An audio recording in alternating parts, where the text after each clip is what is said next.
কান্নার সাথে আল্লাহর কাছে বল, আল্লাহ আমাদেরকে মাফ করে দাও। আল্লাহ বান্দাদের এই কান্না দেখে, নিবেদন দেখে আল্লাহ রাব্বুল আলামিন ইউনূস আলাইহিস সালামের কওমের উপর থেকে গজব উঠায় নিলেন। আল্লাহু আকবার। ইউনূস আলাইহিস সালাম তো এই কথা জানেন না। ইউনূস সালাম চলে যাচ্ছেন, একজন যায় বলছে তোমার কওমকে আল্লাহ মাফ করে দিয়েছে। ইউনূস সালামের কওমের বিধান ছিল কেউ যদি মিথ্যা কথা বলে আর যদি প্রমাণ হয়ে যায় তাকে তার ধর থেকে কল্লা আলাদা করে ফেলা হবে। ইউনূস আলাইহিস সালাম মিথ্যা কথা বলেন নাই, কিন্তু আশঙ্কা করে ফেললেন যে এখন যদি এই কাজ যেহেতু হয় নাই, ওরা যদি আমাকে ধরে আর মিথ্যা প্রমাণ করে শেষ করে ফেলে, পালা। ইউনূস আলাইহিস সালাম পালাচ্ছেন, পালায় পালায় যেয়ে নদী বেঁধে গেল, উঠে পড়লেন এক নৌকার উপরে। আল্লাহ বলছেন ফাযাল্না আল্লান নাকদিরা আলাইহি, আমার নবী মনে করছিলেন আমি বোধহয় তার খোঁজ খবর তার পর্যন্ত যাব না। মুফাসসিররা ব্যাখ্যা করছেন এর দ্বারা আল্লাহ বুঝাইছেন ওই যে মেঘ ছিল তার কওমের উপরে, আল্লাহ ওই মেঘকে তখন ইউনূস আলাইহিস সালামের নৌকার উপরে পাঠিয়ে দিলেন। নিচের পানি থই থই, নৌকা প্রায় ডুবেই যায়। নৌকার যে মাঝি সে বলতেছে এরকম বিপদের আগেও হয়েছিল, বাঁচার উপায় আমার জানা আছে। আরে ব্যাক কল, তাড়াতাড়ি বল। জানা আছে বলার দরকার কি? বলছে যদি বাঁচতে যদি কেউ চাও তাহলে এর মধ্যে থেকে যে কোনো একজনকে এই নদীতে ঝাঁপ দিয়ে দেওয়া লাগবে, দিলে আল্লাহ বাকিদেরকে হেফাজত করবে। এর আগেও এরকম হয়েছে। তুই ঝাঁপ দে ভাই। আমি ঝাঁপ দেবো মানে কই তোর বয়স 70 হয়ে যাবে, আমার দাদা 100 বছর বাঁচছে, আমার আরো 30 সম্ভাবনা আছে, তুই ঝাঁপ দে, তুই দে। একজন আরেকজনকে ঠেলে, কেউ ঝাঁপ দিবে না। নৌকালা বলতেছে কেউ নিজের থেকে ঝাঁপ দিতে চায় না, তবে আমার কাছে পদ্ধতি জানা আছে, আমি তোমার কাছে পরামর্শ দেই। কি পরামর্শ?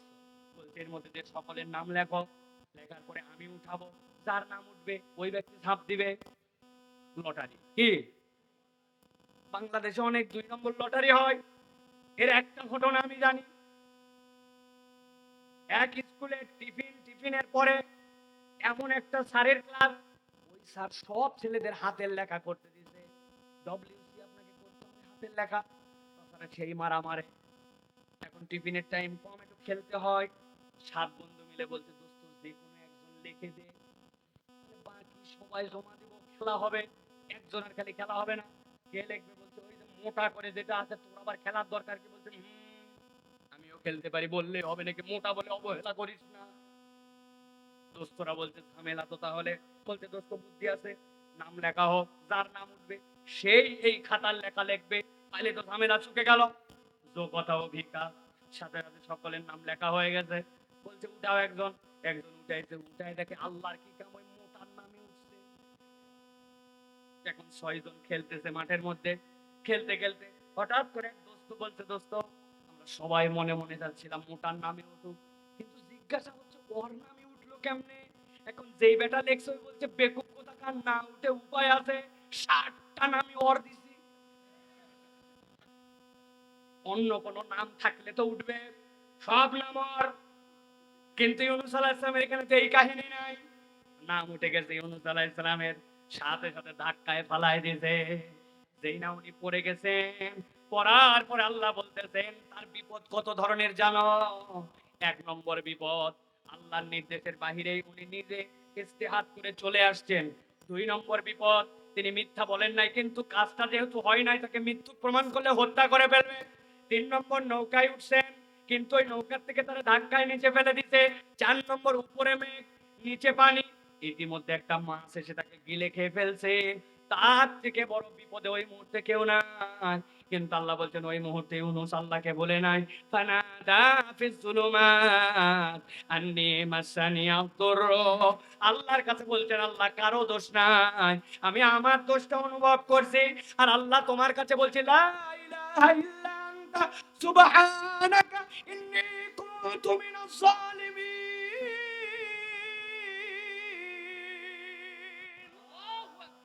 আল্লাহ যত বড় বিপদে পড়ে লা ইলাহা ইল্লা আনতা, তুমি ছাড়া আমার কোনো মাবুদ নাই, ইন্নী কুনতু মিনাজ জালিমিন, আমি তো আল্লাহ সহযোগিতা তুমি না করলে জালেমদের অন্তর্ভুক্ত হয়ে যাব। আমার আল্লাহ বলছেন আমার পয়গম্বরের এই ডাক আমি কিভাবে শুনলাম জানো? নবী আপনি বলেন ফাস্তাজাবনা লাহু, আল্লাহ বলছেন ডাকা মাত্র তার ডাক শুনেছি।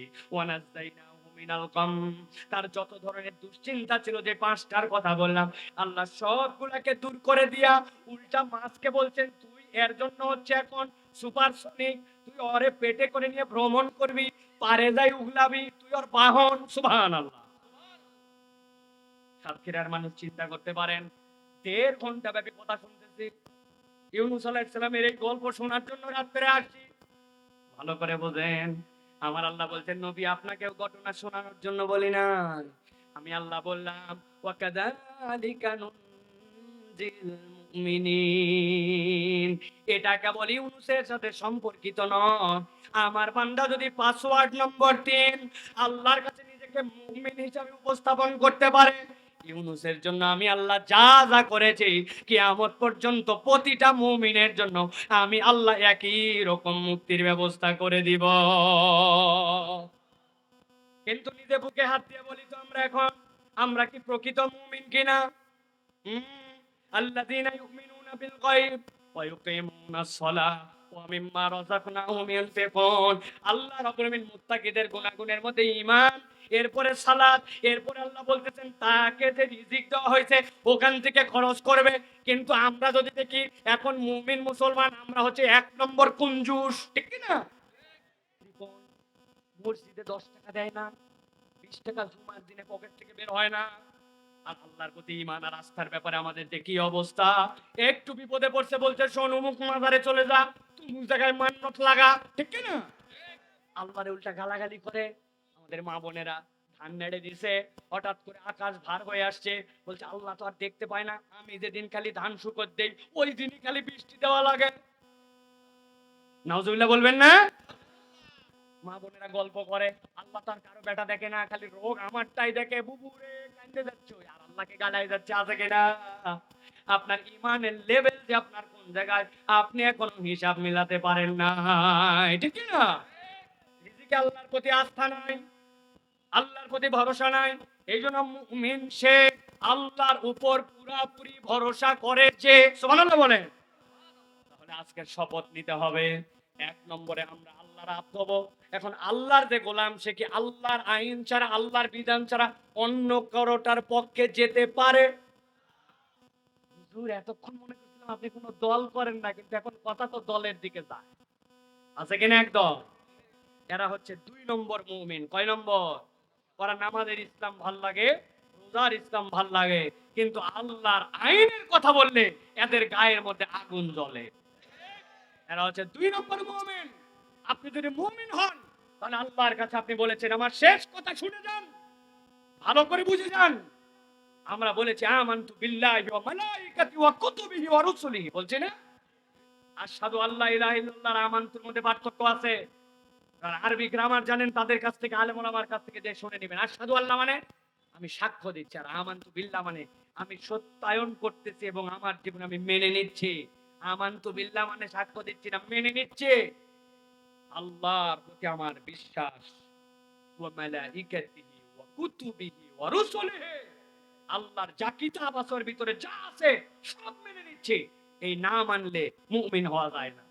আপনি বলছেন আল্লাহর কিতাব সব মানছি, নামাজের ইসলাম ভাল লাগে, রোজার ইসলাম ভাল লাগে, চোরের হাত কাটার ইসলাম ভাল লাগে না, মা বোনেদের বোরখার ইসলাম ভাল লাগে না, আল্লাহ রাব্বুল আলামিনের সুদ হারাম ওই ইসলাম ভাল লাগে না, আপনি তাহলে কেমন মুসলমান? অতএব প্রিয় ভাইয়েরা, এই ধানাই পানাই করা মুসলমান হলে হবে না, ঠিক কি না?